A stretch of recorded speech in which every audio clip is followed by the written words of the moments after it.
Hello, मैं संतोष कुमार राव स्वागत करता हूं आप सभी का मेरे YouTube channel the education network पर। आज हम बात करेंगे भारतीय संविधान के बारे में। भारतीय संविधान के बारे में आज हम बात करेंगे।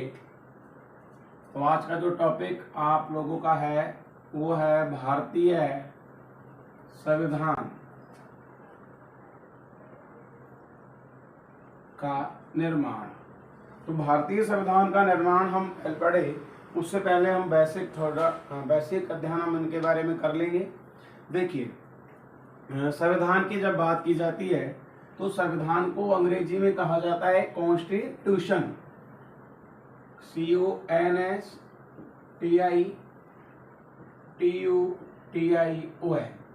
संविधान को अंग्रेजी में कहा जाता है कॉन्स्टिट्यूशन। अब ये जो संविधान है ये अंग्रेजी भाषा के कॉन्स्टिट्यूशन का हिंदी रूपांतरण है। अब इस कॉन्स्टिट्यूशन की बात करें तो ये लैटिन या रोमन भाषा के कॉन्स्टिट्यूट CONSTITURE कॉन्स्टिट्यूट शब्द से मिलकर बना है और इसका सामान्य अर्थ होता है बनावट। अर्थात संविधान की परिभाषा क्या निकल कर आएगी तो संविधान किसे कहेंगे? कानून की वह किताब जिसके द्वारा किसी देश या राष्ट्र की शासन व्यवस्था चलाई जाए वो क्या कहलाएगा? संविधान कहलाएगा। बेसिक सी बात है, बिल्कुल संविधान की बात कर रहे हो और संविधान को अंग्रेजी में कॉन्स्टिट्यूशन कहा जाता है। ये अंग्रेजी भाषा का शब्द है, लेकिन बात करें कि कॉन्स्टिट्यूशन किस भाषा के शब्द से मिलकर बना है तो कॉन्स्टिट्यूशन लैटिन या रोमन भाषा के कॉन्स्टिट्यूट शब्द से मिलकर बना है जिसका सामान्य अर्थ बनावट होता है। अब देखो, बात की जाए हमारे पास में तो संविधान दो प्रकार का होता है। एक तो होता है लिखित संविधान और एक होता है अलिखित संविधान। तो यहां सबसे पहले हम बात करेंगे विश्व का कुछ फैक्ट है जिनके बारे में हम अध्ययन कर लेंगे। विश्व का प्रथम अलिखित संविधान, विश्व का प्रथम अलिखित संविधान। और बेटा, विश्व का प्रथम अलिखित संविधान किस देश का है तो वो है ब्रिटेन का। तो ब्रिटेन कह दो या आप इंग्लैंड कह दो, एक ही बात है। ब्रिटेन बोल दो या उसे इंग्लैंड कह दो। ये जो संविधान है ये सबसे पहला लिखित संविधान है, इसीलिए इसे क्या कहा जाता है? बुद्धिमता व सहयोग का शिशु। बुद्धिमता या सहयोग का शिशु, ये ब्रिटेन के संविधान को कहा जाता है क्योंकि ब्रिटेन का संविधान अलिखित संविधान है।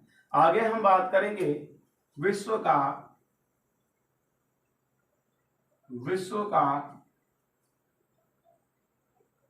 प्रथम लिखित संविधान। विश्व का प्रथम लिखित संविधान और विश्व का प्रथम लिखित संविधान है अमेरिका का। इसमें 7 अनुच्छेद है, अमेरिका का संविधान है। लेकिन ये याद रखना कि विश्व में प्रथम लिखित संविधान की कल्पना किस देश ने की थी तो वो की थी फ्रांस ने। विश्व में प्रथम लिखित संविधान की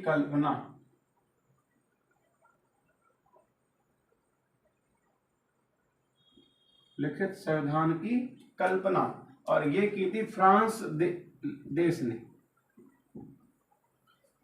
अब हम बात करें कि विश्व का सबसे बड़ा लिखित संविधान कौन सा है। विश्व का सबसे बड़ा लिखित संविधान विश्व का सबसे बड़ा लिखित संविधान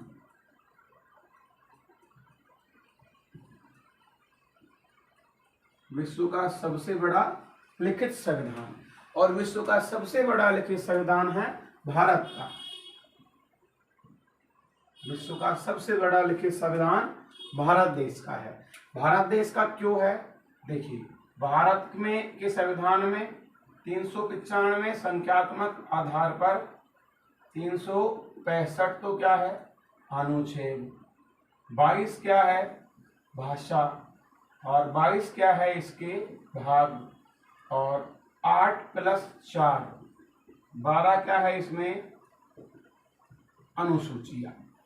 इसलिए विश्व भारत के संविधान को सबसे बड़ा लिखित संविधान माना जाता है। हम बात करें तो देखिए, भारत के संविधान की हम जब बात करेंगे, भारत के संविधान की जब हम बात करें तो भारत के संविधान को एक व्यक्ति है आइवर जैगनेस,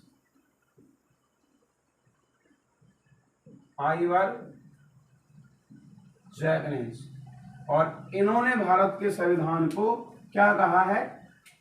तो इन्होंने कहा है बेटा उधार का थैला, और इन्होंने ही इसे क्या नाम दिया था? इन्होंने ही इसे कहा था वकीलों का स्वर्ग। ये तो संविधान की बिल्कुल बेसिक डेफिनेशन है कि भारतीय संविधान की आप बात कर रहे हो। कॉन्स्टिट्यूशन अंग्रेजी में कहेंगे, कॉन्स्टिट्यूशन लैटिन या रोमन भाषा के कॉन्स्टिट्यूट सबसे मिलकर बना है, जिसका सामान्य अर्थ बनावट होता है, अर्थात कानून की वह किताब जिसके द्वारा किसी देश या राष्ट्र की शासन व्यवस्था चलाई जाए, वह संविधान कहलाती है। यहाँ बेसिक हम बात करेंगे, विश्व का प्रथम अलिखित संविधान है ब्रिटेनिया इंग्लैंड का। इसे बुद्धिमत्ता व सहयोग का शिशु कहा गया है। विश्व का प्रथम लिखित संविधान अमेरिका का। विश्व में प्रथम लिखित संविधान की कल्पना फ्रांस ने की। विश्व का सबसे बड़ा लिखित संविधान है भारत का। इसमें 395 संख्यात्मक आधार पर 465 क्या है? अनुच्छेद। 22 भाषा, 22 भाग, 8 पहले संविधान में और 4 बाद में जोड़ी गई। 12 क्या है? इसमें अनुसूचियां है। यहाँ देखिए, भारतीय संविधान को आइवर जैगनीस ने उधार का थैला या वकीलों का स्वर्ग कहा है। और एक बात ये भी याद रखिएगा कि भारतीय संविधान का जनक कौन माना जाता है? भारतीय संविधान का जनक, तो भारतीय संविधान का जनक बेटा कौन माना गया है? तो याद रखिएगा, श्याम बिहारी रायजादा। श्याम बिहारी रायजादा इस व्यक्ति ने भारतीय संविधान का अंग्रेजी से हिंदी में अनुवाद किया था। हालांकि डॉक्टर भीमराव जी अम्बेडकर ने संविधान लिखा था, लेकिन अम्बेडकर जी ने संविधान को अंग्रेजी भाषा में लिख दिया था, और इसका हिंदी अनुवाद करने वाले व्यक्ति श्याम बिहारी रायजादा। इसीलिए भारतीय संविधान का जो जनक है वो श्याम बिहारी रायजादा को माना जाता है। आप इसे नोट कीजिए बेसिक संविधान में, और ऐसा कुछ है नहीं।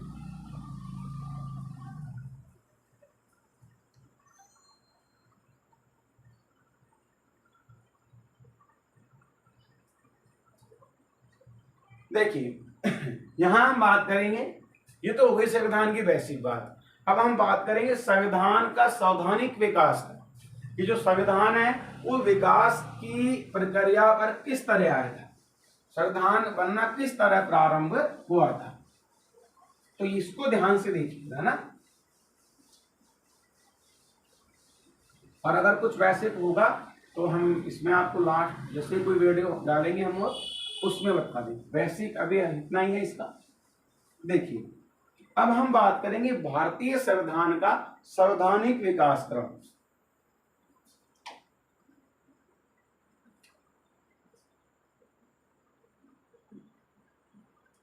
भारतीय संविधान का संवैधानिक विकास। और भारतीय संविधान के संवैधानिक विकास की जब हम बात करेंगे तो यहाँ भारतीय संविधान के संवैधानिक विकास को हम 3 भागों में पढ़ेंगे। कितने भागों में पढ़ेंगे? हम पढ़ेंगे इसको 3 भागों में। पहला तो हम इसमें पढ़ेंगे EIC का शासन, और EIC का शासन जो है, EIC का मतलब है ईस्ट इंडिया कंपनी। उसके बाद में हम यहाँ पढ़ेंगे ताज का शासन। ताज, और ताज जो है बेटा ब्रिटेन की संसद को कहा जाता है, क्राउन भी कह सकते हो ना, क्राउन का शासन। या ताज का मतलब होता है सम्राट, ताज या क्राउन का शासन, ये हो जाएगा इसका दूसरा। और ये जो है संविधान निर्माण,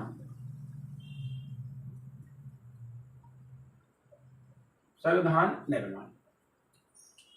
3 भागों में हम संविधान को पढ़ते हैं। पहला हम पढ़ते हैं क्या? पहला हम पढ़ते हैं EIC का शासन। EIC का जो शासन है वो चलता है 1773 से और 1858 तक, और ताज का शासन चलता है 1858 से आप 1947 भी ले सकते हो, क्योंकि 1947 का लास्ट जो है आप अधिनियम पढ़ोगे, और उसके बाद में फिर जो है ये संविधान निर्माण की प्रक्रिया प्रारंभ हो जाती है। प्रक्रिया यहीं से प्रारंभ हो जाएगी और प्रक्रिया यहाँ से आगे बढ़ती रहेगी। 47, 48, 49 और 50, और 26 जनवरी 1950 को भारतीय संविधान पूर्ण रूप से अंगीकार कर दिया गया था।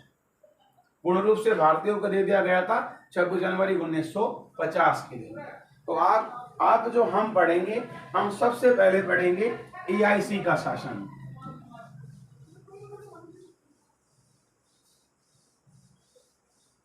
तो आप लोग टॉपिक डालिएगा EIC का शासन, यानी कंपनी का शासन।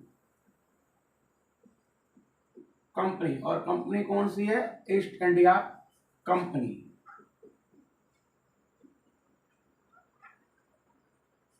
कंपनी का शासन, देखिए लाइन टू लाइन हम इसका अध्ययन करेंगे, है ना। देखिए जी, सबसे पहले हम बात करेंगे 1591 की, और 1591 में एक व्यक्ति आया था, उस व्यक्ति का नाम था रॉल्फ फिंच। ये रॉल्फ फिंच एक अंग्रेज अधिकारी था, और ये कहां पर आया? भारत की यात्रा पर आया। 1591 में एक व्यक्ति आया रॉल्फ फिंच, और ये रॉल्फ फिंच भारत की यात्रा पर आया। ये रॉल्फ फिंच आकर के और वापस अपने देश यानी इंग्लैंड लौट गए। जब ये आया था तो भारत में अकबर का समय था, याद रखिएगा। रॉल्फ फिंच जो है ये अकबर के समय में आया था, अकबर के समय में आया था भारत, और ब्रिटेन जाकर इसने अकबर को भारत का सबसे धनी व्यक्ति बताया, और इसी को लेकर ब्रिटेन में, याद रखिएगा, 31 दिसंबर सन 1600 को ब्रिटेन में क्या हो गई? EIC की स्थापना। और ये जो स्थापना है 100 व्यापारियों ने मिलकर करी थी। 100 व्यापारियों ने मिलकर इसकी स्थापना करी थी। और आप पढ़ते हो कि EIC की स्थापना भारत में हुई थी, जबकि ऐसा नहीं है। ईस्ट इंडिया कंपनी जो है वो ब्रिटेन में ही स्थापित हुई थी। ईस्ट इंडिया कंपनी, ईस्ट का मतलब होता है पूर्व, भारत में व्यापार करने के लिए, यानी जो ईस्ट इंडिया यानी कि जो अंग्रेजों का आगमन जो रहा है भारत में वो पूर्व से रहा है, पूर्व दिशा से अंग्रेज आए थे। अब वो कैसे आया अभी आगे बात कीजिए। 31 दिसंबर सन 1600 को ब्रिटेन में, याद रखना, ब्रिटेन में EIC की स्थापना होगी। अब जब स्थापना हो जाएगी तो ये जो है ब्रिटेन वाले, ये क्या करेंगे? एलिजाबेथ, ये महारानी है ब्रिटेन की, ये एलिजाबेथ प्रथम से अनुमति लेंगे कि हमको भारत में व्यापार करने दिया जाए। अब उधर एलिजाबेथ जो है वो इनको 15 साल के लिए व्यापार की अनुमति देगी कि आप 15 साल तक भारत में व्यापार कर सकते हो। अब जब ये व्यापार की अनुमति ले लेंगे तो 1608 में, याद रखिएगा इस बात को, 1608 में एक व्यक्ति है विलियम हॉकिंस।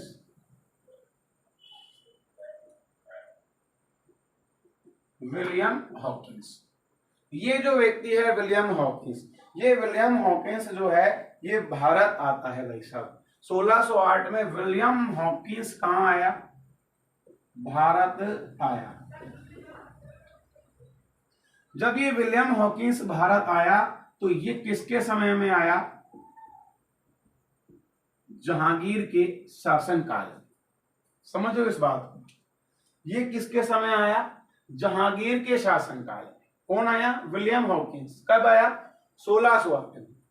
1608 में विलियम हॉकिंस भारत आया जहांगीर के शासनकाल में। जहांगीर से मुलाकात की और जहांगीर ने इसको क्या किया? 400 बीघा जमीन दी और दूसरा काम ये करा सूरत में। कहां पर? सूरत में फैक्ट्री की क्या दे दी? अनुमति। दो काम किसने करे? जहांगीर ने। जहांगीर ने कह दिया कि भाई हॉकिंस आप सूरत में अपनी व्यापारिक फैक्ट्री स्थापित कर सकते हैं, लेकिन जब ये हॉकिंस सूरत गया तो सूरत में एक जाति रहा करती थी पुर्तगाली, और पुर्तगाली ने इसका क्या कर दिया? विरोध कर दिया। किसका? विलियम हॉकिंस का। जब पुर्तगालियों ने इसका विरोध कर दिया तो विलियम हॉकिंस वापस ब्रिटेन जाता है और फिर बाद में 1612 में पुर्तगाली ने विरोध कर दिया। याद रखिएगा 1612 में एक व्यक्ति है कैप्टन वेस्ट। कैप्टन वेस्ट बेटा कहां पे आ जाता है? सूरत आया, और सूरत आकर के ये क्या लाया? अपने साथ में सेना लाया। और जब ये सूरत आया तो इनके बीच में एक तो कैप्टन वेस्ट और एक ये पुर्तगाली। पुर्तगाली व कैप्टन वेस्ट के मध्य में क्या हुआ? समुद्री युद्ध हुआ, और इसमें किसकी विजय हो जाती है? तो इसमें कैप्टन वेस्ट जीत जाता है। और जीत जाने के बाद में कैप्टन वेस्ट के माध्यम से सूरत में फैक्ट्री स्थापित की गई थी। तो यहां मैं यही लिख रहा हूं कि 1612 में EIC ने अपनी पहली व्यापारिक फैक्ट्री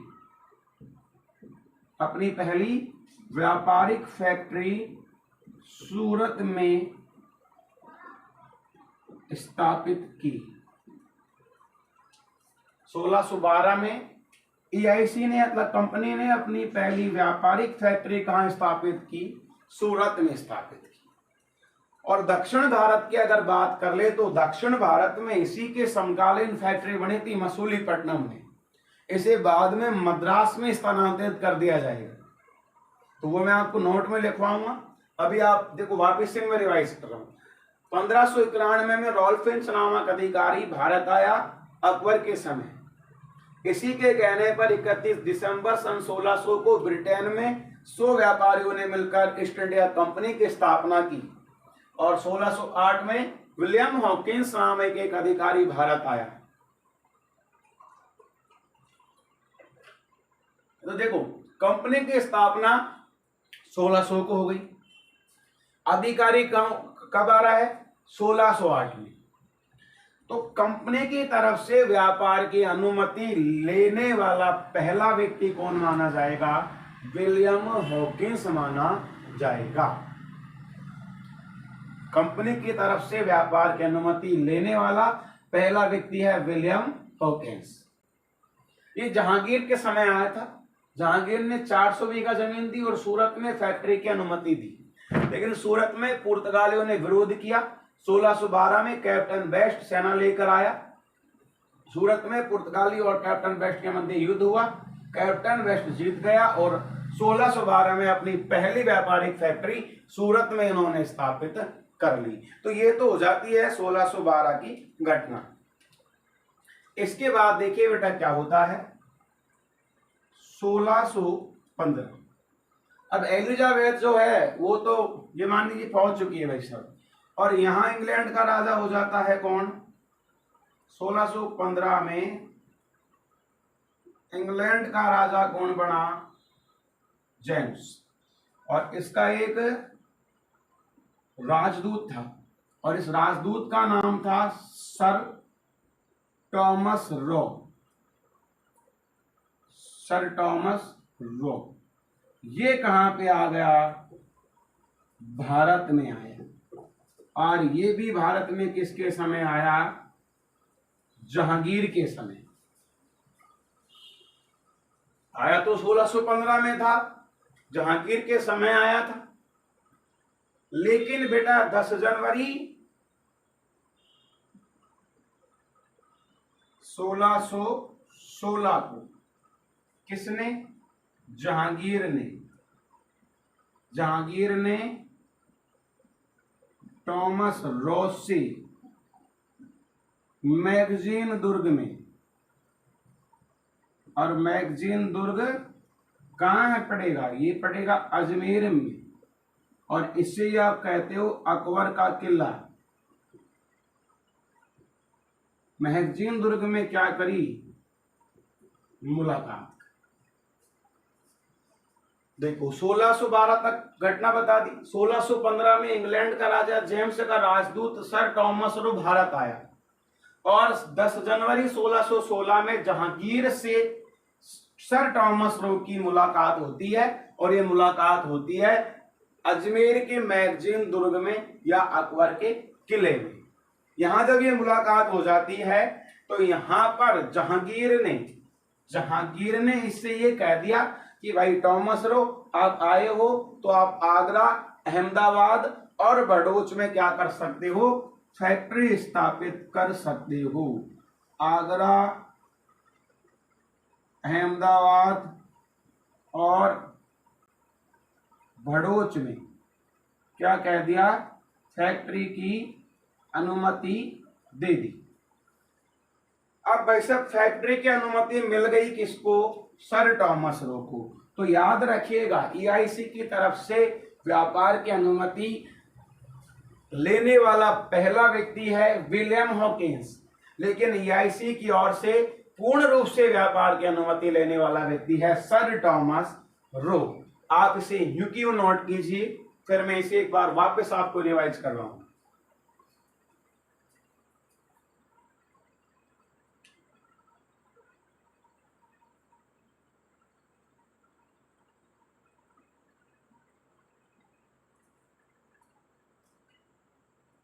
दस जनवरी को इनकी मुलाकात होती है ना।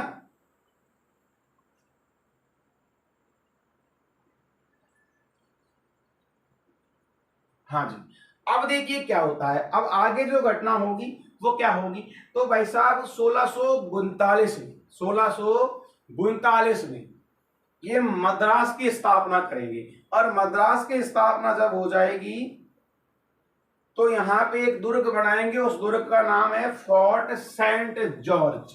यहां लिख रहा हूं मैं 1639 में मद्रास की क्या करी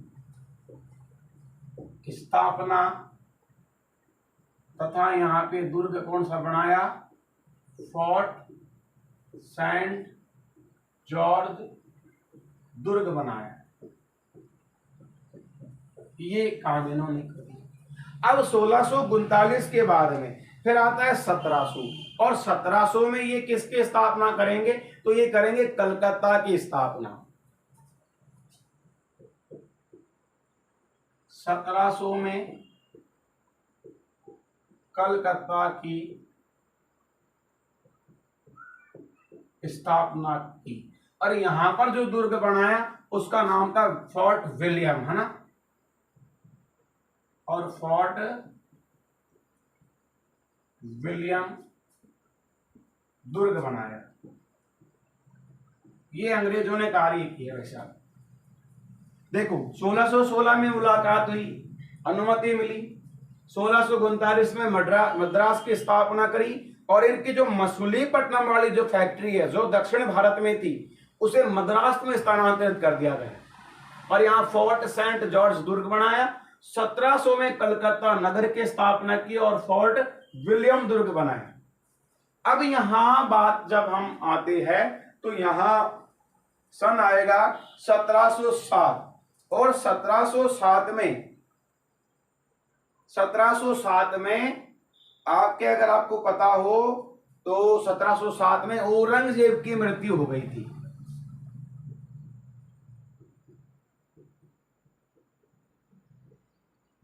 (1707) में औरंगजेब की क्या हो गई? मृत्यु हो गई। अब औरंगजेब की मृत्यु हो गई तो अंग्रेजों ने क्या कर दिया? मद्रास व बंबई को क्या करा? हड़पा। बंबई व मद्रास को इन्होंने हड़पना शुरू कर दिया। आप नोट कीजिए इसे, फिर हम आगे चर्चा करेंगे। एक बार हम फिर रिवाइज कर लेते हैं। हम पढ़ रहे हैं कंपनी का शासन, और कंपनी का शासन हम यहाँ पढ़ेंगे तो सबसे पहले हम पढ़ेंगे 1591 में, और 1591 में रॉल्फ फिंच भारत आया अकबर के समय। 31 दिसंबर सन 1600 को ब्रिटेन में EIC की स्थापना हुई। 1608 में विलियम हॉकिंस EIC की तरफ से आने वाला पहला अधिकारी था व्यापार की अनुमति लेने वाला।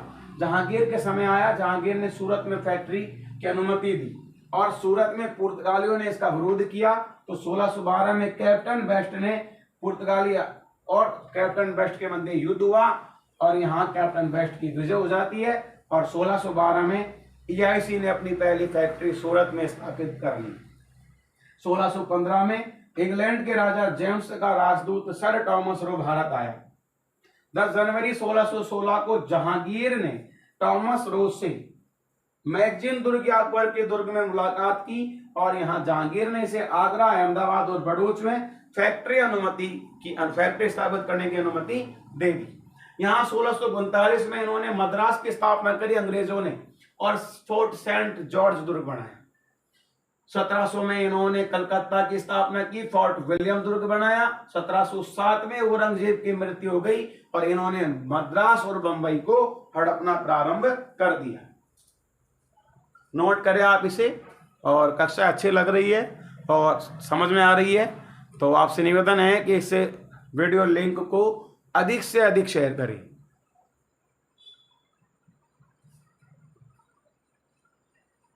देखिए आगे हम बात करेंगे। 1707 हमारा सन यो वहां तक हो गया है ना।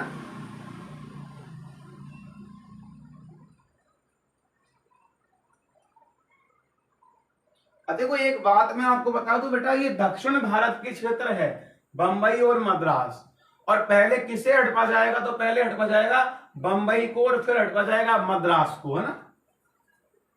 दक्षिण भारत में इन्होंने अपना कब्जा करना प्रारंभ कर दिया है।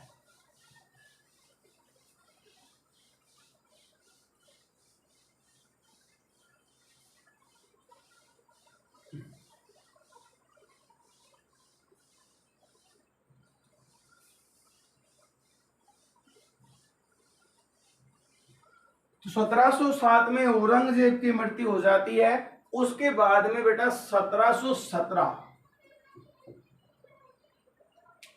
और 1717 की बात की जाए तो 1717 में राजा बनता है फर्रुखसियर।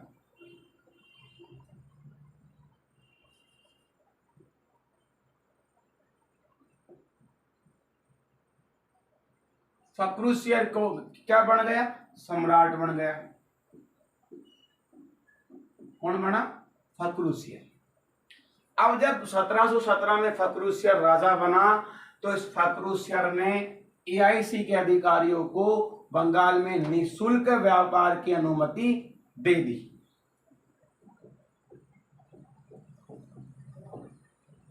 बंगाल में निःशुल्क व्यापार की क्या दे दी? अनुमति। अब साहब इनका जो उद्देश्य रहा था ये बंगाल को ही लेना था, क्योंकि उस समय भारत में बंगाल एक सबसे बड़ी प्रेसिडेंसी के रूप में पनप रहा था।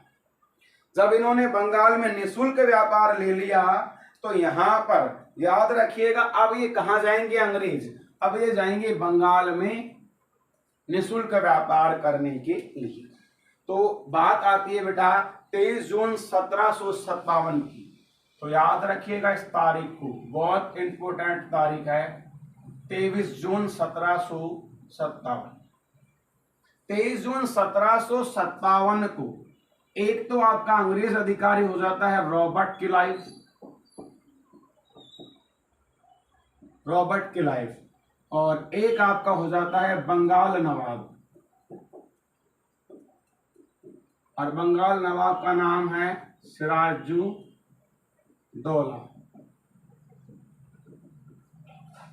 23 जून 1757 को रॉबर्ट क्लाइव और बंगाल नवाब सिराजुद्दौला, इन दोनों के मध्य क्या होता है, तो बेटा इन दोनों के मध्य होता है प्लासी का युद्ध। पूछा गया है, बहुत इंपोर्टेंट प्रश्न है ये कि प्लासी का युद्ध कब हुआ, 23 जून 1757 को। यहां पर रॉबर्ट क्लाइव जो है वो जीत जाता है और ये बंगाल में व्यापार करना प्रारंभ कर देते हैं, लेकिन 22 अक्टूबर 1764 को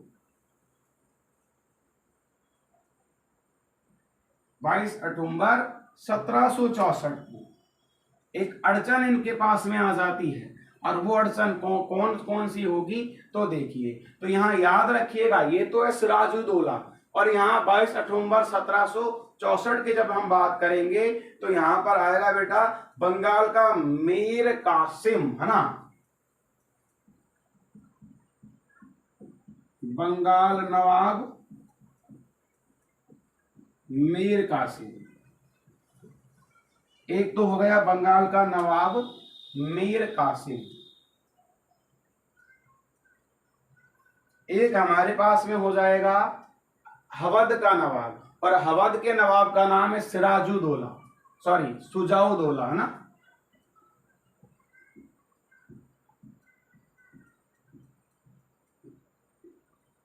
हाँ, ये सुजाउद्दौला है, ये हवद के हो जाएंगे भाई साहब, है ना।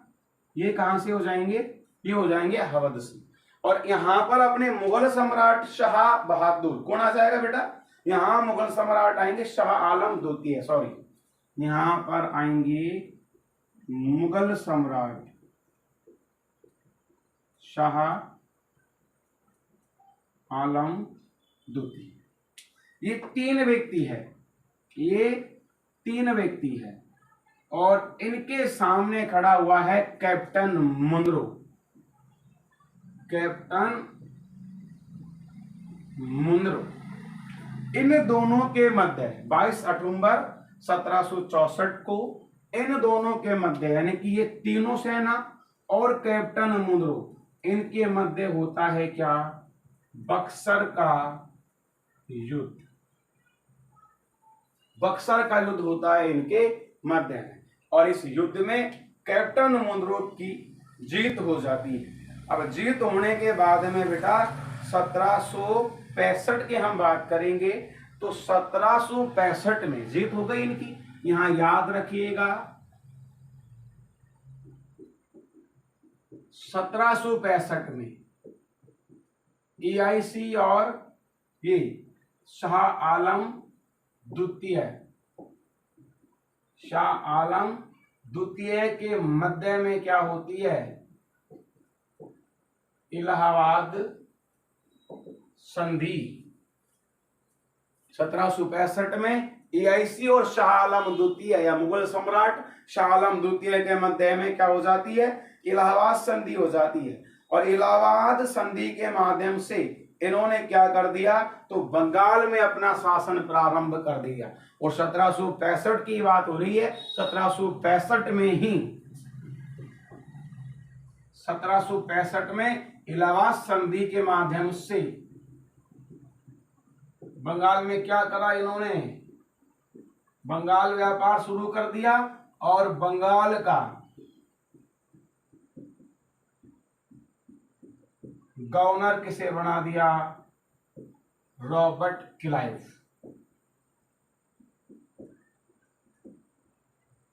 बंगाल का गवर्नर किसे बना दिया?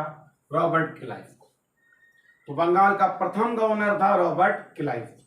नोट कीजिए आप इसे। मैं कुछ मोस्ट बात जो आपको मैं वहां लिखवा रहा था, मैं यहां लिखवा देता हूं आपको। पहला तो आपको ये लिखना है कि EIC की ओर से व्यापार की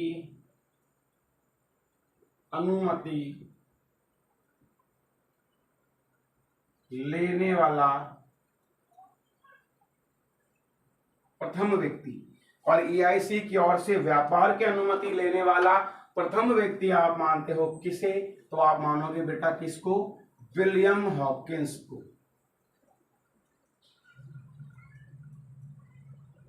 कौन है बेटा? William Hawkins. लेकिन मैंने ये भी कहा कि EIC की ओर से पूर्णतः व्यापार की अनुमति लेने वाला प्रथम व्यक्ति, EIC की ओर से पूर्णतः व्यापार की अनुमति लेने वाला प्रथम व्यक्ति, और कौन माना जाएगा? तो वो माना जाएगा sir Thomas Roe. Sir Thomas Roe याद रह जाएगा आपको आराम से। हाँ जी, और ये भी याद रखिएगा, मैं यहां आपको नोट करा देता हूं कि बंगाल का प्रथम गवर्नर, आगे आप पढ़ोगे तो प्रथम गवर्नर, और बंगाल का प्रथम गवर्नर कौन है बेटा? तो यह है रॉबर्ट क्लाइव।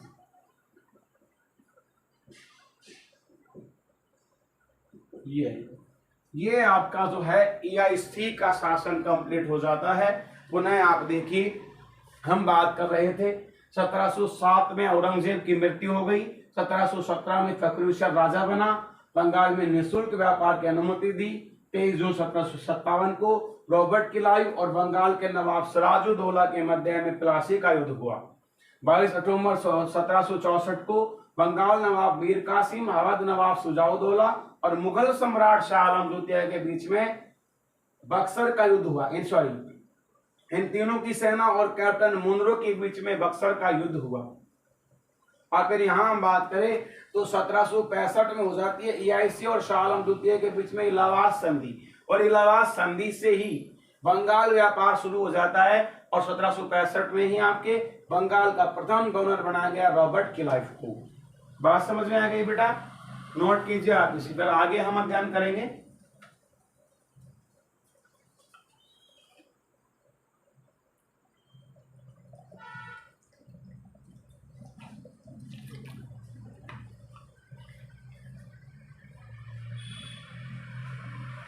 तो यहां आपके जो है अब अधिनियम चलेंगे, हैं आपके अधिनियम चलेंगे। तो अब जो प्रश्न आप देखोगे, अधिनियम से ज्यादा प्रश्न पुटअप होता है।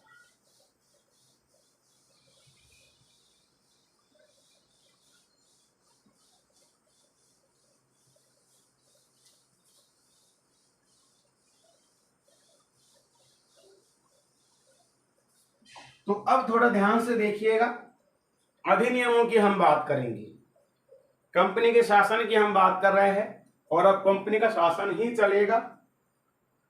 और कंपनी के शासन में पहला जो हम पढ़ेंगे वो हम पढ़ेंगे 1773 का, 1773 का रेगुलेटिंग एक्ट। 1773 का रेगुलेटिंग एक्ट के बारे में हम आज पढ़ेंगे।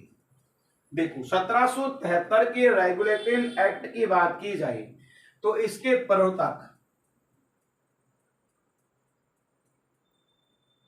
प्रवर्तक माने जाएंगे बेटा ब्रिटिश प्रधानमंत्री लॉर्ड नॉर्थ, ब्रिटिश प्रधानमंत्री लॉर्ड नॉर्थ इसके प्रवर्तक माने जाते हैं। आगे हम बात करेंगे तो इसे क्या नाम दिया गया, इसे कहा गया व्यवस्थापक कानून। इसे क्या नाम दिया गया, व्यवस्थापक कानून इसे कहा गया है। अब ये आया क्यों था, ये आया क्यों था, यहां बात की जाए कि ये आया क्यों था।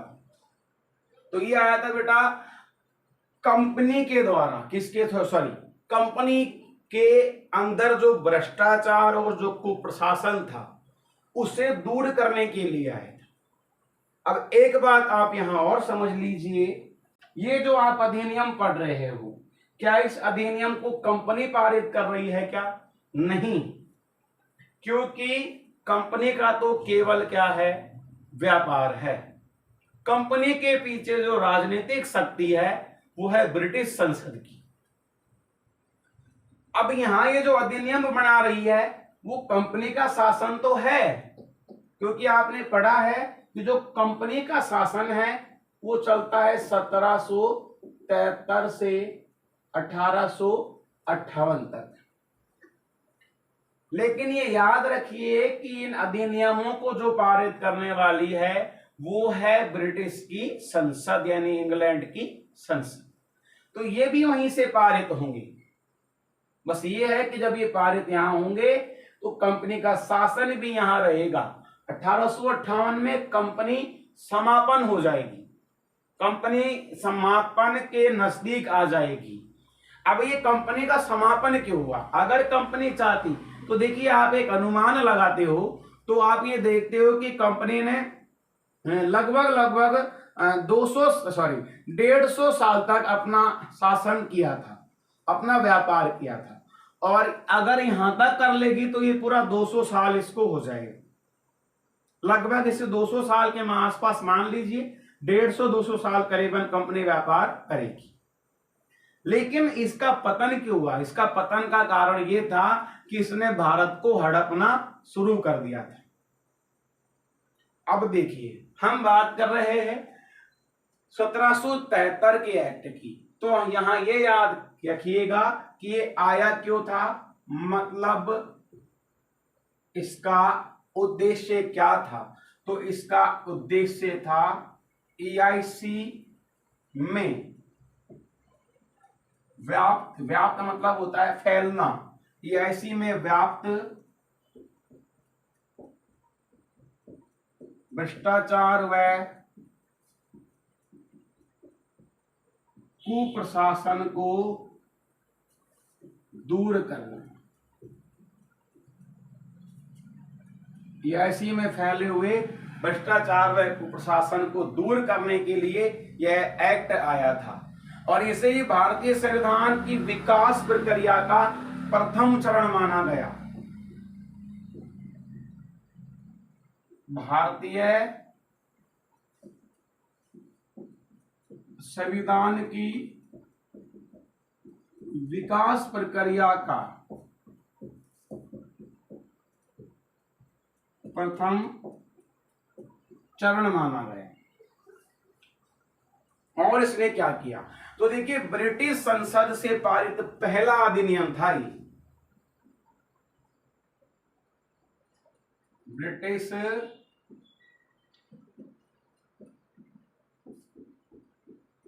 संसद से पारित पहला अधिनियम। एक बार बेटा मैं वीडियो चेक कर लेता हूं कि चल रहा है या नहीं चल रहा है। हाँ, बिल्कुल चल रहा है ये क्लास। हाँ जी, तो ब्रिटिश संसद से पारित पहला अधिनियम था 1773 का रेगुलेटिंग एक्ट। अब इसने क्या करा, तो देखिए, ब्रिटिश संसद ने कंपनी के आंतरिक मामलों में क्या करा, हस्तक्षेप करा। इसके माध्यम से ब्रिटिश संसद ने कंपनी के आंतरिक मामलों में क्या शुरू कर दिया, हस्तक्षेप शुरू कर दिया। ब्रिटिश संसद कंपनी के बीच में आ गई और कंपनी के आंतरिक मामलों में क्या कर दिया, हस्तक्षेप शुरू कर दिया। और साथ ही इसने एआईसी को राजनीतिक शक्ति के रूप में भी मान्यता दी, यानी कंपनी को राजनीतिक शक्ति के रूप में क्या दी, मान्यता दी। ये कार्य इसके हो गए। और इसके द्वारा क्या किया गया, तो याद रखिएगा बंगाल का जो गवर्नर है, कौन है इसके समय, वो है वारेन हेस्टिंग। और इसने बंगाल, मद्रास और बंबई का क्या बना दिया, उसे गवर्नर जनरल बना दिया। देखो जी, बंगाल का गवर्नर, और बंगाल का गवर्नर इस वक्त कौन है, इस समय रहेगा वारेन हेस्टिंग, है ना, वारेन हेस्टिंग। बंगाल के गवर्नर वारेन हेस्टिंग को क्या बनाया, तो देखो बंगाल, मद्रास और बंबई का क्या बना दिया, गवर्नर जनरल बनाया। जबकि पहले बात की जाए तो बंगाल, मद्रास और बंबई का जो गवर्नर था अलग अलग होते थे इनकी, लेकिन इसने क्या करा, इस एक्ट के माध्यम से बंगाल के गवर्नर वारेन हेस्टिंग को बंगाल, मद्रास और बंबई का गवर्नर जनरल बना दिया। और इस गवर्नर जनरल की सहायता के लिए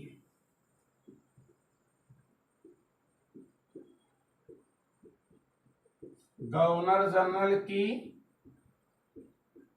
सहायता के लिए 4 सदस्य वाली क्या बनाई, कार्यकारिणी, कार्यकारिणी की स्थापना की।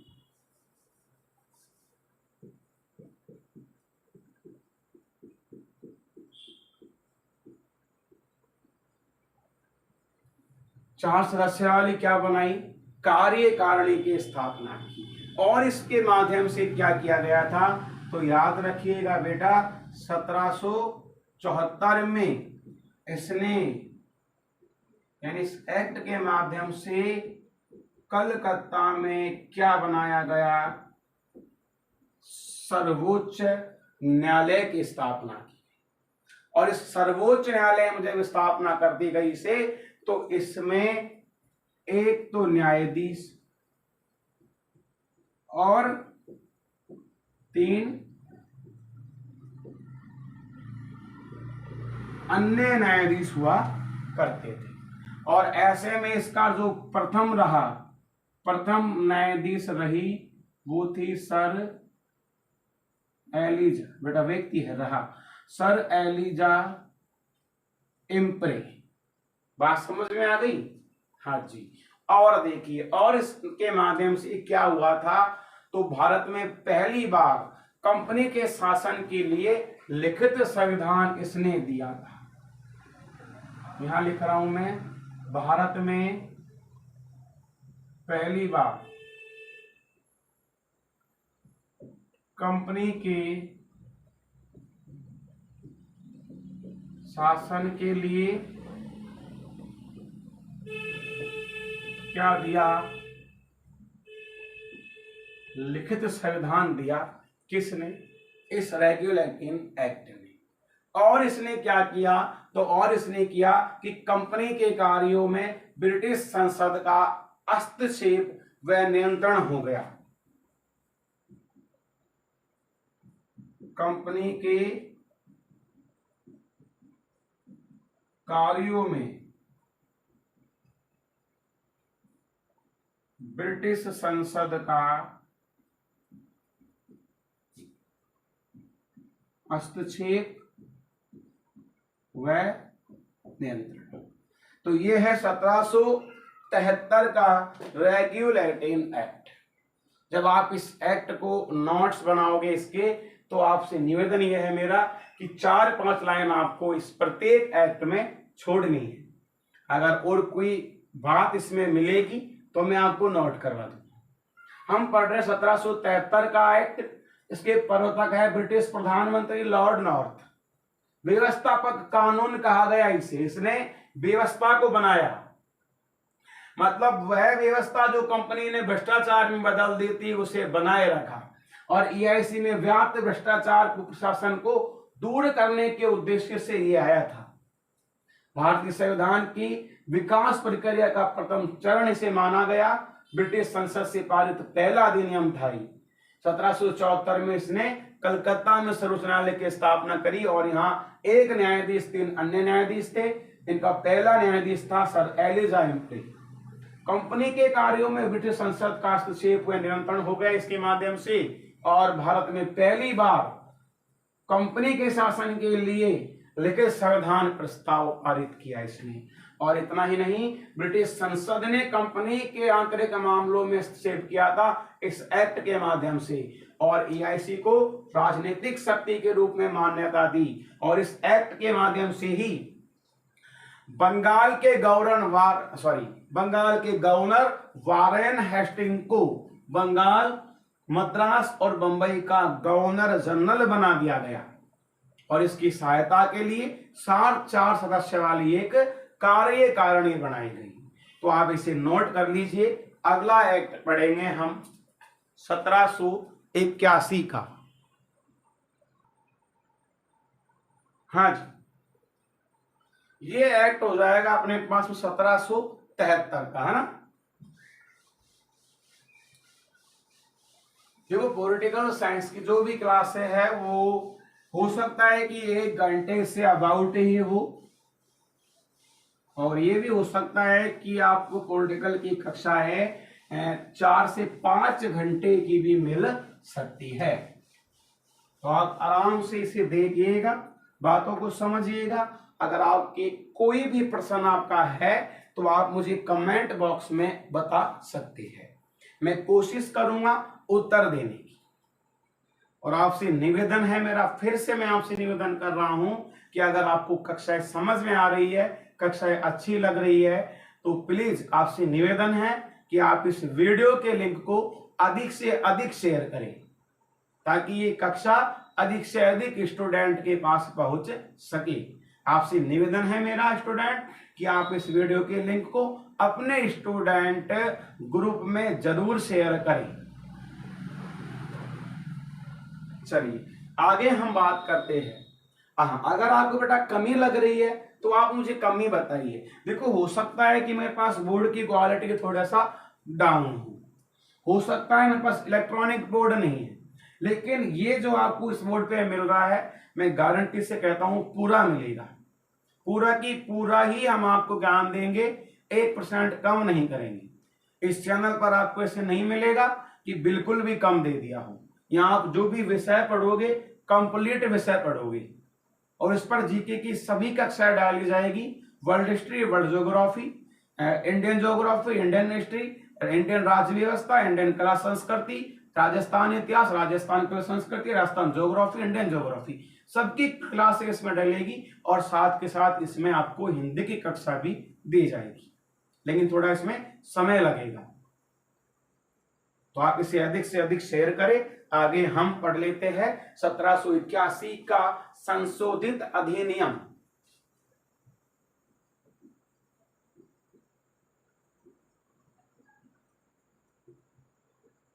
का संशोधित अधिनियम। 1781 के संशोधित अधिनियम की बात की जाए तो इसे कहा जाता है act of settlement. Act of settlement, और इसे ही कहा जाता है अमेंडिंग एक्ट, और इसे ही कहा जाता है संशोधनात्मक अधिनियम।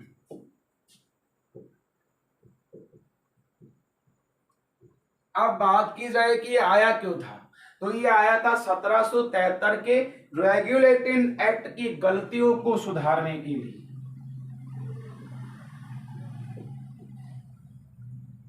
1773 के रेगुलेटिंग एक्ट की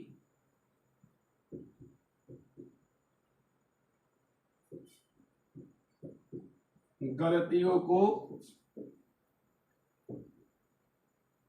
सुधारने के लिए।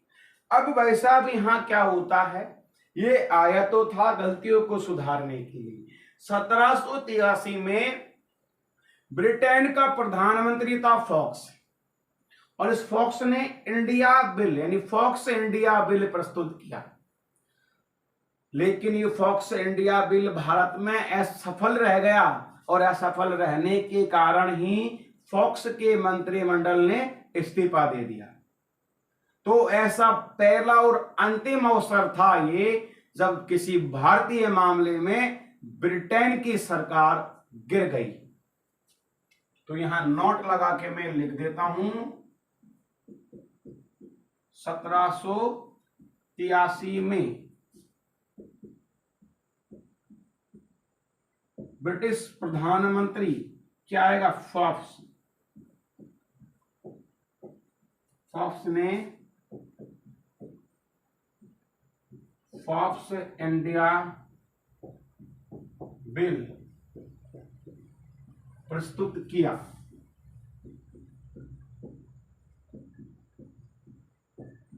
लेकिन क्या रह गया, ये असफल होने के कारण फॉक्स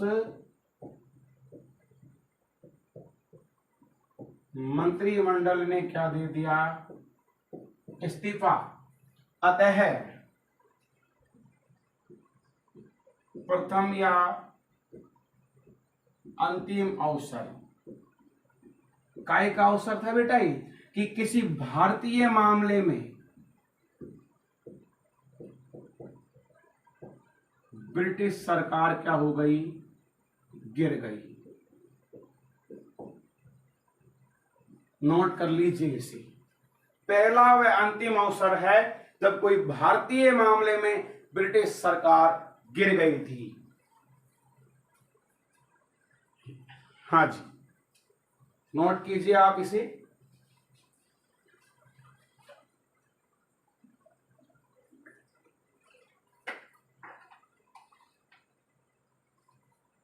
फिर एक एक्ट हम और पढ़ेंगे इसमें, और वो पढ़ेंगे 1784 का पिट्स इंडिया एक्ट।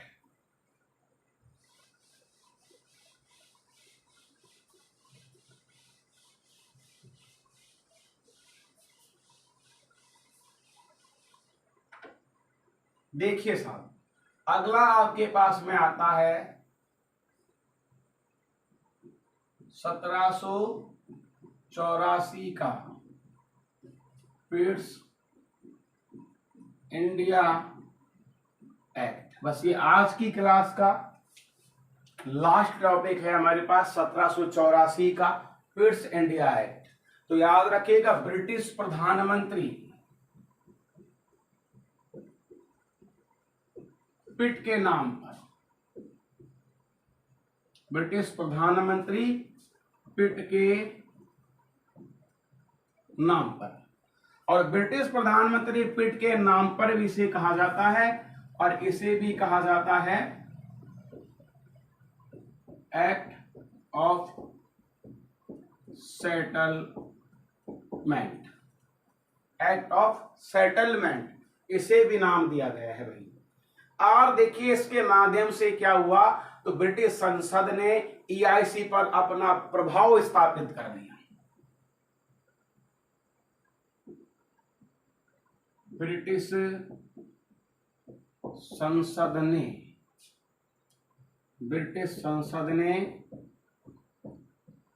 EIC पर अपना प्रभाव स्थापित कर लिया। एक बार चेक कर लो बेटा, मैं क्लास चल रही है या कोई दिक्कत है इसमें।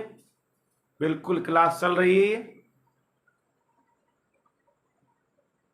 हाँ जी, तो ब्रिटिश संसद ने एआईसी पर अपना प्रभाव स्थापित कर लिया और इस एक्ट के माध्यम से एआईसी के व्यापारिक व राजनीतिक कार्यों को अलग कर दिया गया। एआईसी के व्यापारिक व राजनीतिक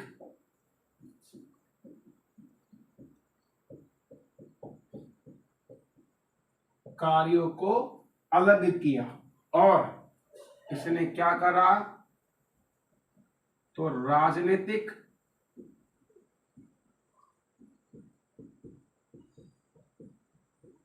राजनीतिक कार्यों के लिए इसने 6 सदस्य वाला एक नियंत्रण बोर्ड बनाया, ब्रिटेन में ही बनाया था। कार्यों के लिए ब्रिटेन में 6 सदस्य वाला एक नियंत्रण बोर्ड बनाया।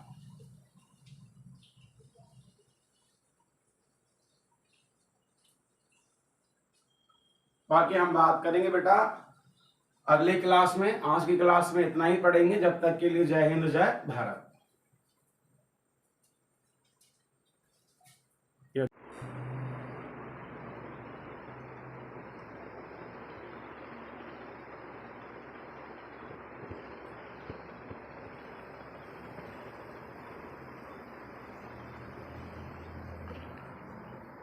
हेलो, मैं संतोष कुमार राव स्वागत करता हूं आप सभी का मेरे YouTube channel the education network पर। पॉलिटिकल साइंस के बारे में हम बात कर रहे थे और लास्ट कक्षा में हमने ईआईसी मतलब कंपनी के शासन की बात की और हमने वहां पर 2 अधिनियम पढ़ लिए थे। पहला था 1773 का रेगुलेटिंग एक्ट और दूसरा हमारे पास में था 1781 का संशोधित अधिनियम। आज हम बात करेंगे और कल हमने ये पढ़ा था 1784 का पिट्स इंडिया एक्ट। यहाँ पर हमने क्लास को रोक दिया था, इसी को आज हम आगे बढ़ाएंगे। तो आप ध्यान से देखिएगा 1784 का पिट्स इंडिया एक्ट या अधिनियम। 1784 का पिट्स इंडिया एक्ट की जब बात की जाती है तो हमने आपको कल बताया था कि ये जो एक्ट है ये ब्रिटिश प्रधानमंत्री पिट के नाम पर रखा गया था। ब्रिटिश प्रधानमंत्री पिट के नाम पर, ब्रिटिश प्रधानमंत्री पिट के नाम पर इस एक्ट को लाया गया था और इस एक्ट को भी क्या नाम दिया गया, तो इसे भी कहा जाता है एक्ट ऑफ सेटलमेंट। इसे भी कहा जाता है एक्ट ऑफ सेटलमेंट। और इससे पहले जो आपने पढ़ा था 1781 का संशोधित अधिनियम, इसे भी एक्ट ऑफ सेटलमेंट कहेंगे, लेकिन इसे अमेंडिंग एक्ट और संशोधनात्मक अधिनियम कहा जाएगा। और यहाँ इस एक्ट की जब आप बात करते हो तो इसे हम केवल एक्ट ऑफ सेटलमेंट के नाम से जानते हैं। इसने क्या किया था, तो देखिए हमने कल पढ़ा था कि इसने ब्रिटिश के माध्यम से ब्रिटिश संसद ने ईआईसी पर अपना प्रभाव स्थापित कर लिया। देखिए ब्रिटिश संसद ने ईआईसी पर अपना प्रभाव स्थापित कर लिया।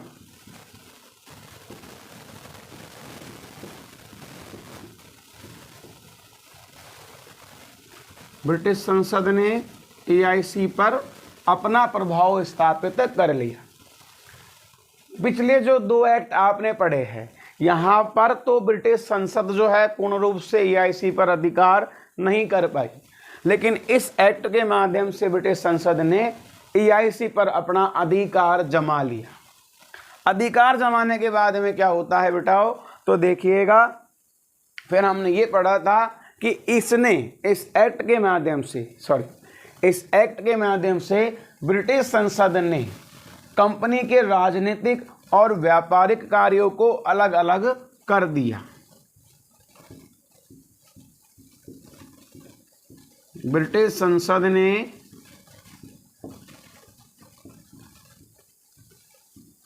कंपनी के व्यापारिक व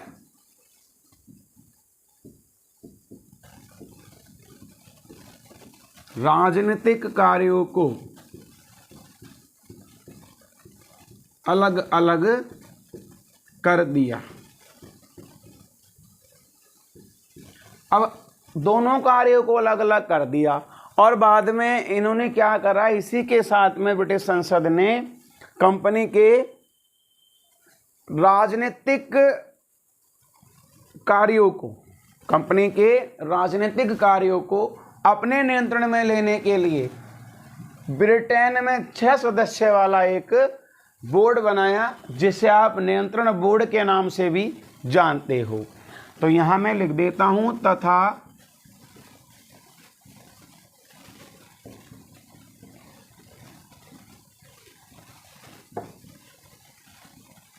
राजनीतिक कार्यों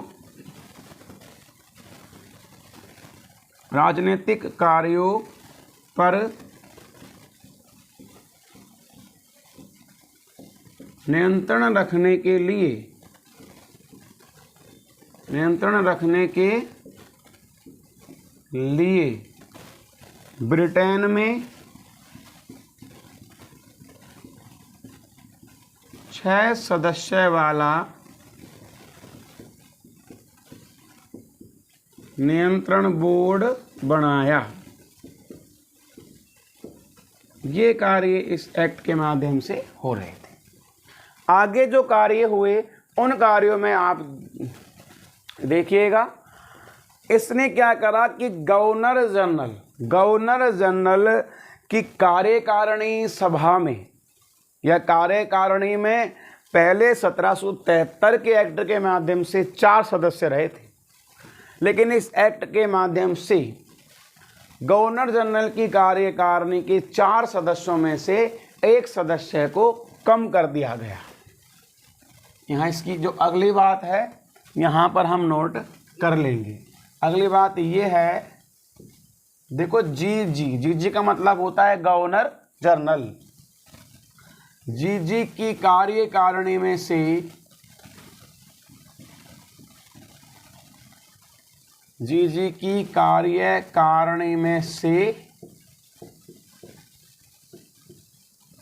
एक सदस्य कम कर दिया।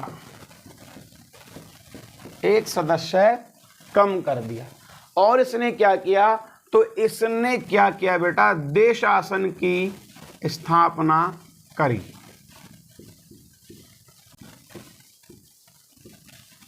देशासन की स्थापना करी। अब देशासन की ये जो स्थापना की गई थी ये 1858 तक की गई थी। 1858 के अधिनियम तक चली थी और 1858 के अधिनियम पर इस देश शासन को समाप्त कर दिया गया था।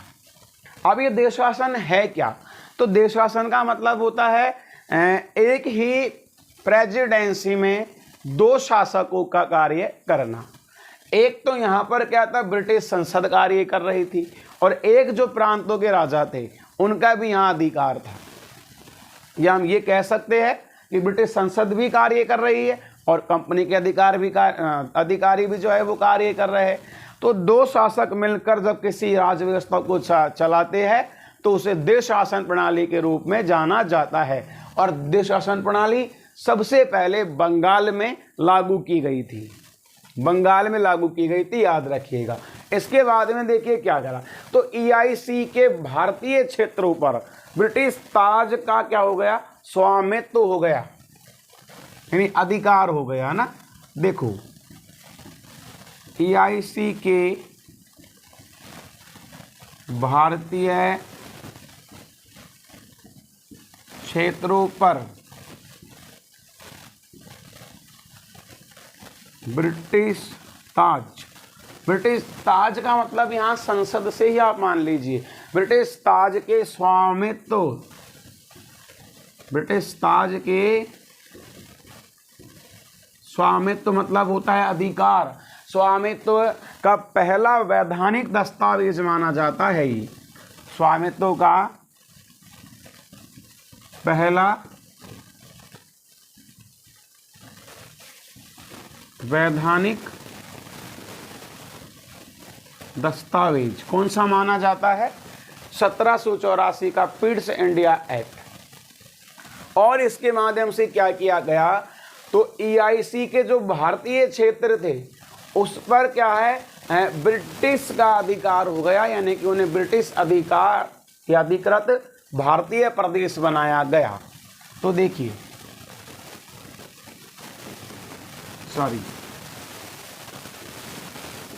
EIC के भारतीय क्षेत्रों पर ब्रिटिश, देखो EIC के जो भारतीय क्षेत्र है, यहां तो आप पढ़ रहे हो कि EIC के भारतीय क्षेत्रों पर ब्रिटिश ताज यानी कि ब्रिटिश संसद का स्वामित्व हो गया। और इस स्वामित्व मतलब होता है अधिकार, और स्वामित्व का पहला वैधानिक दस्तावेज माना जाता है।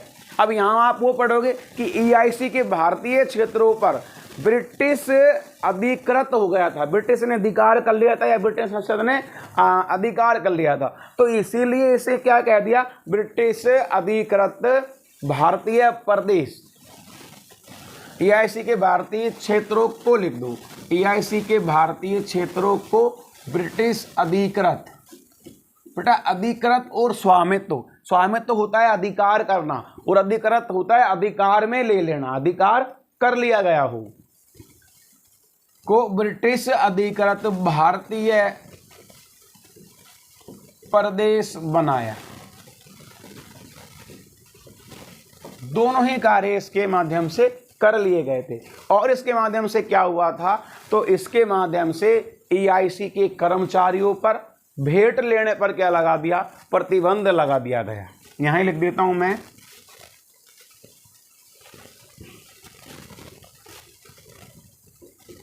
EIC के कर्मचारियों पर भेंट लेने पर प्रतिबंध लगा दिया गया। तो ये हो जाता है आपका 1784 का पिट्स इंडिया एक्ट। पुनः एक बार देख लीजिए, ब्रिटिश प्रधानमंत्री पिट के नाम पर यह आया था, एक्ट ऑफ सेटलमेंट इसे भी कहा जाता है।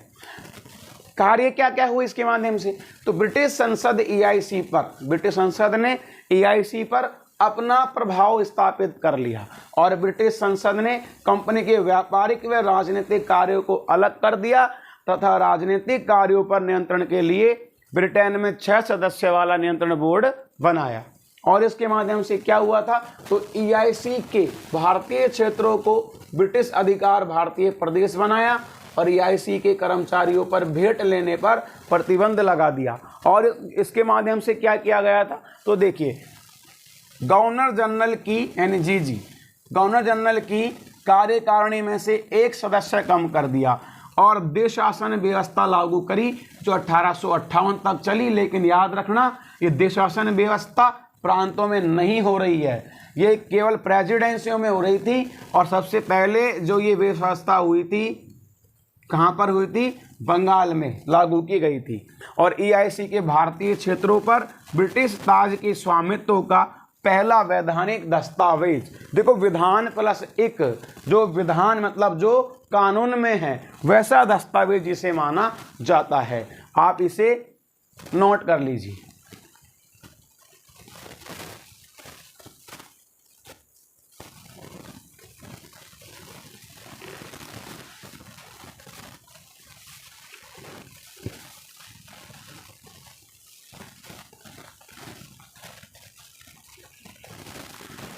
हाँ जी, 1784 का एक्ट के बाद आप पढ़ोगे 1786 का अधिनियम।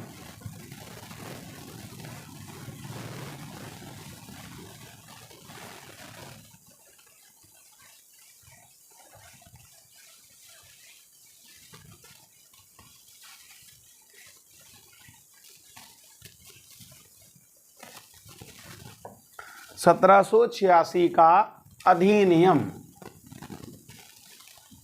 1786 का अधिनियम।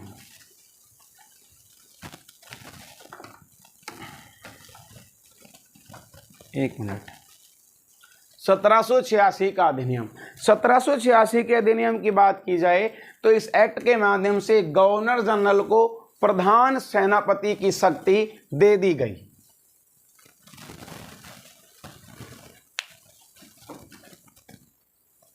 इस एक्ट के माध्यम से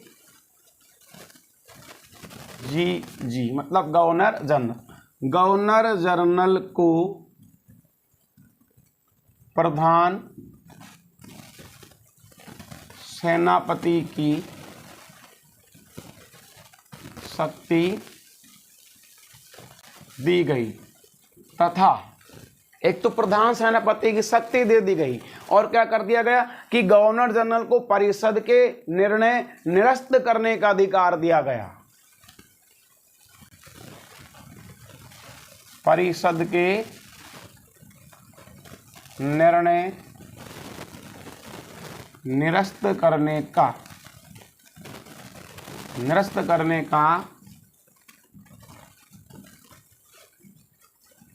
अधिकार भी दिया।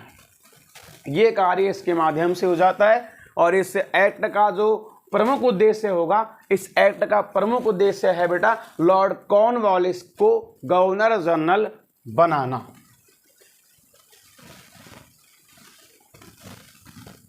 इसका उद्देश्य है लॉर्ड कॉर्नवालिस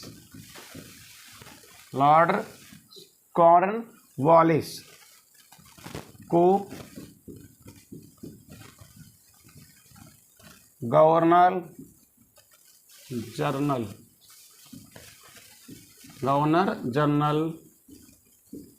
बनाना था। ये इस एक्ट में बातें आप पढ़ते हो। हाँ, अगला जो एक्ट आप देखते हो, अगला एक्ट आप देखोगे 1793 का चार्टर अधिनियम। 1793 का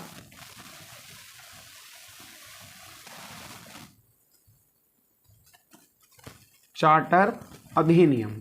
1793 का ये चार्टर अधिनियम है। इसके माध्यम से पहला कार्य क्या किया गया था तो ईआईसी के व्यापारिक अधिकारों को 20 वर्ष बढ़ाया गया। याद रखिएगा, पूछा गया है ईआईसी के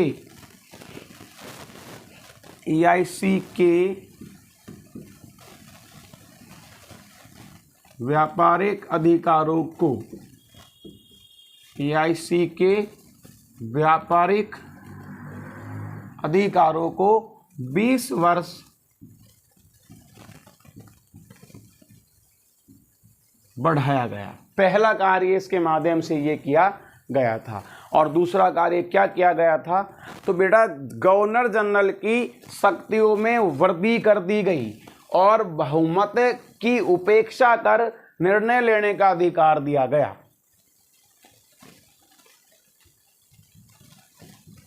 गवर्नर जनरल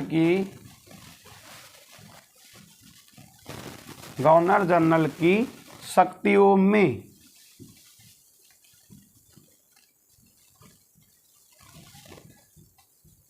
वृद्धि कर दी तथा बहुमत की उपेक्षा कर निर्णय लेने का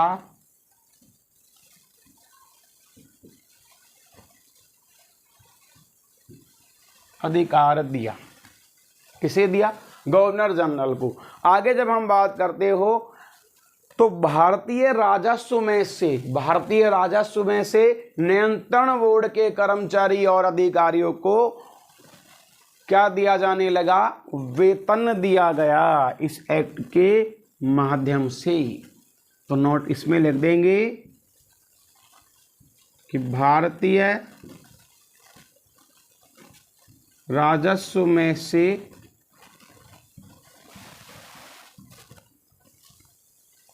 नियंत्रण बोर्ड के अधिकारी को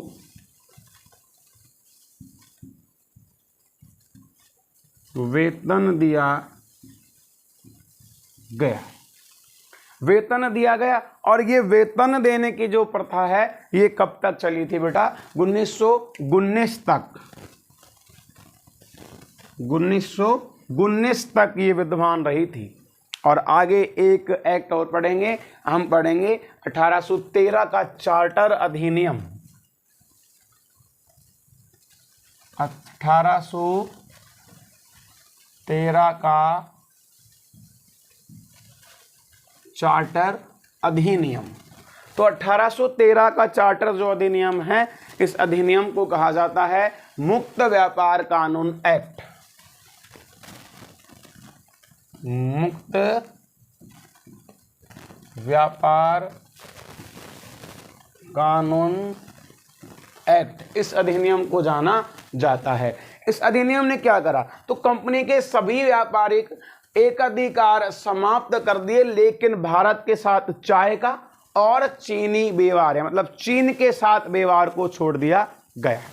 तो इस अधिनियम ने क्या किया था बेटा जी, इसने किया था कंपनी के सभी व्यापारिक अधिकार समाप्त कर दिए, मतलब EIC के सभी व्यापारिक अधिकार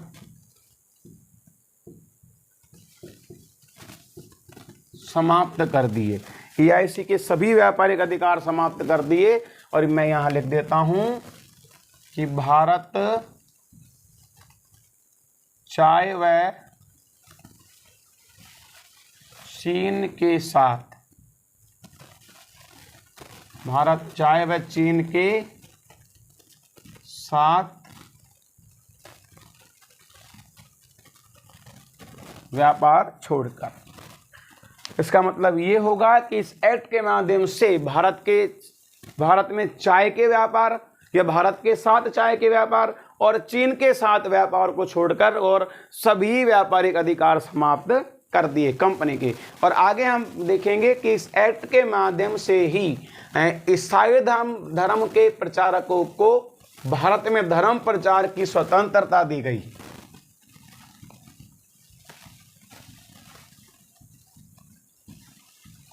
ईसाई धर्म प्रचारकों को भारत में धर्म प्रसार की क्या दी गई, स्वतंत्रता। और इसके माध्यम से क्या हुआ था, तो भाई साहब इसी एक्ट के माध्यम से EIC को आदेश दिया गया कि वह भारतीय शिक्षा पर प्रति वर्ष 1 लाख रुपए खर्च करे।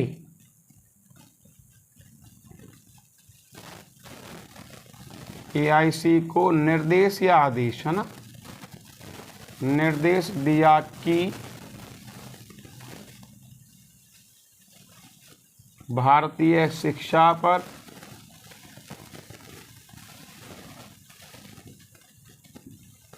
प्रति वर्ष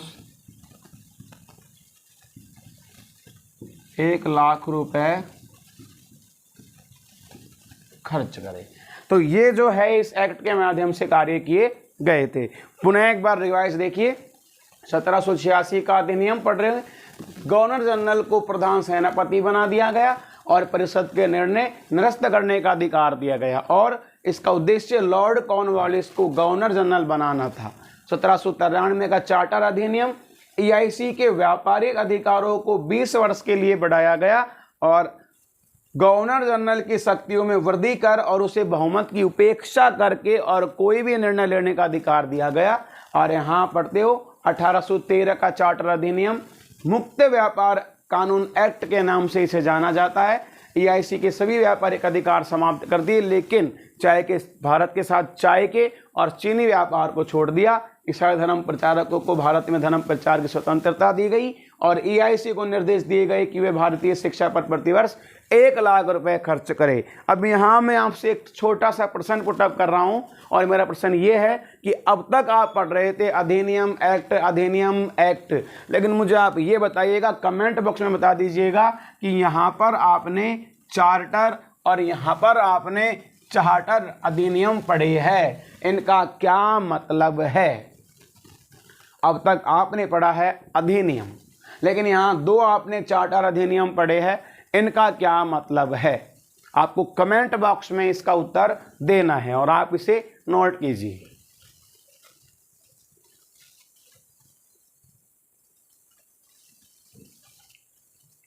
हाँ जी, इसे नोट कर लिया। अब देखिए आगे आप पढ़ोगे 1833 का चार्टर अधिनियम और आपको यही बताना है कि यहाँ पर अब अधिनियम आप पढ़ रहे हो जिनके आगे चार्टर लग रहा है उसका क्या अर्थ है।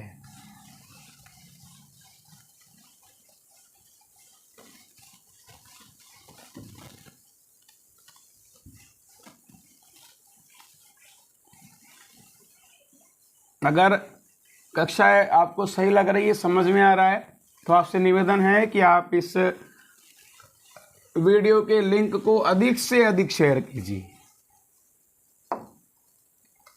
हाँ जी, अगला हम देखेंगे 1833 का चार्टर अधिनियम। 1833 का चार्टर अधिनियम। 1833 के चार्टर अधिनियम की बात की जाती है बेटा, तो भारतीय संविधान निर्माण का प्रथम प्रारूप इसे माना जाता है। भारतीय संविधान निर्माण का प्रथम प्रारूप इसे ही माना जाता है। आगे हम बात करेंगे कि EIC के सभी व्यापारिक अधिकार इस अधिनियम के माध्यम से समाप्त कर दिए गए। जबकि अभी आपने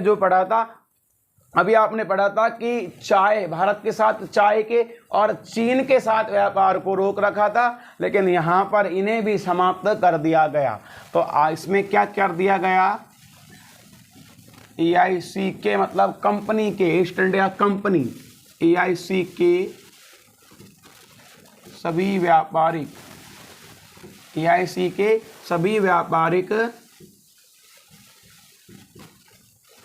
अधिकार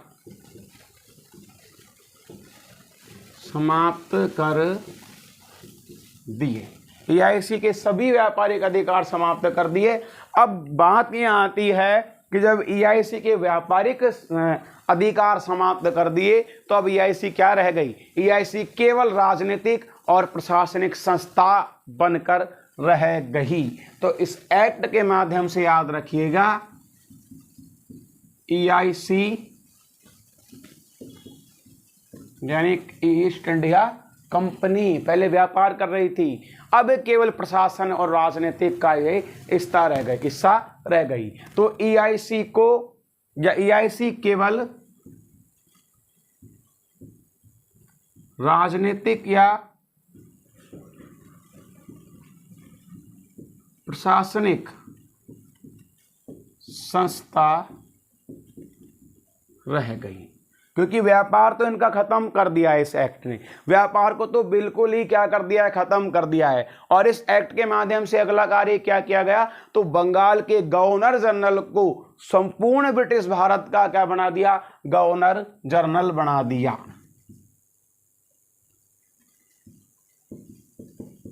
बंगाल के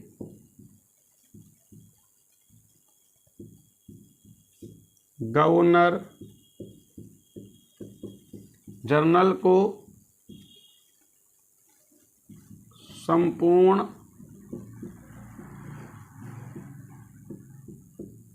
ब्रिटिश भारत का, संपूर्ण ब्रिटिश भारत का, जी का मतलब है गवर्नर जनरल, गवर्नर जनरल बनाया। और ऐसा व्यक्ति जो बंगाल का गवर्नर जनरल था और बाद में ब्रिटिश भारत का या भारत का क्या बना, गवर्नर जनरल बना, तो ऐसा व्यक्ति था बेटा, यानी कि भारत का प्रथम गवर्नर जनरल, तो भारत का प्रथम गवर्नर जनरल था कौन, लॉर्ड विलियम बेंटिंक। तो मैं यहां लिख देता हूं, भारत का प्रथम गवर्नर जनरल। और कौन था वह व्यक्ति, तो बेटा वह व्यक्ति था Lord William Bentinck, Lord William Bentinck. हाँ जी, आगे जब हम बात करेंगे तो देखिए जीजी की कार्यकारिणी सभा, मतलब गवर्नर जनरल की कार्यकारिणी परिषद में चौथा सदस्य है जोड़ दिया गया। गवर्नर जनरल की कार्यकारिणी में चौथा सदस्य जोड़ा। लेकिन यहां पर यह कह दिया कि ये जो चौथा सदस्य होगा वो कानून का क्या होगा, विशेषज्ञ होगा, कानून का क्या होगा, विशेषज्ञ होगा। और 1834 में इस पद पर, यानी इस पद पर किस व्यक्ति को बिठाया गया, तो याद रखिएगा इस व्यक्ति, उसका नाम है बेटा टीबी मैकाले। यहीं लिख देता हूं मैं इसको भी, 1834 में लॉर्ड टीबी मैकाले को क्या बना दिया, इन्होंने इस पद पर बिठा दिया। यानी कि मैं सामान्यतः अगर बात कर लूं तो भारत की आप बात कर रहे हो, ब्रिटिश भारत की, तो पहली बात तो यहां ये हो जाएगी कि भारत में अंग्रेजी शिक्षा का जनक कौन है, लॉर्ड टीबी मैकाले।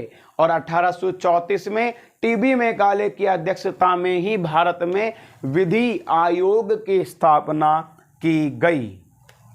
तो यहीं इसको ये लिख लीजिए, भारत में विधि आयोग की स्थापना, भारत में विधि आयोग की स्थापना। अब ये मैं बाद में लिखवाऊंगा कि भारत में अंग्रेजी शिक्षा का जनक कौन है, टीबी मैकाले। और इसने 1844 पर, इस एक्ट के माध्यम से 1844 में दास प्रथा पर प्रतिबंध लगा दिया गया। 1844 में दास प्रथा पर प्रतिबंध लगाया। अब किस रियासत में लगाया, किस शासक ने लगाया, उसकी जानकारी इतिहास में ले लेंगे, है ना, उसकी जानकारी हम इतिहास में ले लेंगे। आप इसे नोट कीजिए। और मैं यहाँ पर 10 मिनट का ब्रेक कर रहा हूँ। आपका क्लास लगातार ही चलेगी, लेकिन मैं आपका 10 मिनट का ब्रेक रख रहा हूँ। तो 10 मिनट आप आराम से जो भी है अपना ब्रेक ले लीजिए। उसके बाद पुनः मिलेंगे 1853 के चार्टर अधिनियम के साथ में।